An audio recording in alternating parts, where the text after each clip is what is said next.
Hi friends, ఈ వీడియోలో tomato షార్వా ఎలా చేయాలో తెలుసుకుందాం. ముందుగా ఒక బాండిలో కొంచెం ఆయిల్ వేసుకొని అందులో చెక్క మొగ్గ అలానే ముందుగా మనం తరిగి పెట్టుకున్న ఆనియన్స్ టమోటా వేసుకోవాలి. దాంట్లో కొంచెం ఒక 6 కానీ 7 కానీ జీడిపప్పులు వేసుకొని వేగించుకోవాలి, కొంచెం కలర్ చేంజ్ అయ్యేంత వరకు. తర్వాత ఒక మిక్సీ జార్లో తెల్లగడ్డ అల్లం వేసుకోవాలి. అలాగే ముందుగా మనం వేయించిన టమోటా ఎర్రగడ్డ పేస్ట్ని అందులో వేసుకోవాలి. ఇదంతా కొంచెం చల్లారినాక మిక్సీ పట్టుకోవాలి, ఒక పేస్ట్లా వచ్చేలా చూసుకోవాలి. దాని తర్వాత ఇంకో గిన్నెలో కొంచెం ఆయిల్ వేసుకొని ఎండుమిరపకాయలు జీలకర్ర ఆవాలు వేసుకోవాలి. అలానే కొన్ని ఎర్రగడ్డలు అలానే టమోటాలు తరిగి పెట్టుకునేవి వేసుకొని కలబెట్టుకుంటూ ఉండాలి, కొంచెం కలర్ చేంజ్ అయ్యేంత వరకు. తర్వాత మనం ముందుగా వేసుకున్న పేస్ట్ని ఇందులో వేసుకొని బాగా మిక్స్ చేసుకోవాలి.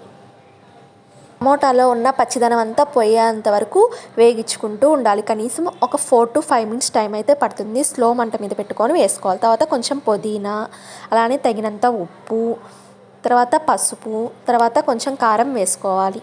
తర్వాత ధనియాల పొడి, గరం మసాలా, చాట్ మసాలా వేసుకోవాలి. తర్వాత తగినంత నీళ్లు వేసుకోవాలి. మన ఇంట్లో ఎంతమంది ఉన్నారో దాన్ని బట్టి మనం వాటర్ అయితే పోసుకొని మిక్స్ చేసుకుంటూ ఉండొచ్చండి.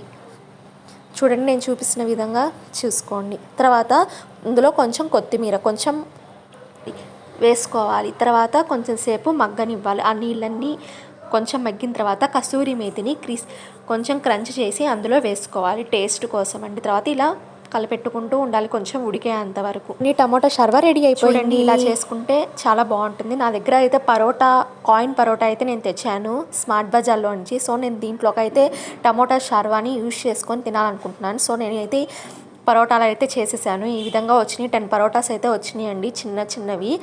80 రూపీస్ అండి ప్యాకెట్. చూడండి, ఇలా లేయర్స్గా వచ్చింది. సో నేను దీంట్లోకి అయితే టమోటా షార్వాని అయితే యూజ్ చేసుకొని తింటున్నాను. చాలా అంటే చాలా సూపర్గా ఉంది. మీరు కూడా ఒకసారి ట్రై చేసి ఎలా ఉందో కామెంట్ చేసేయండి. Thank you.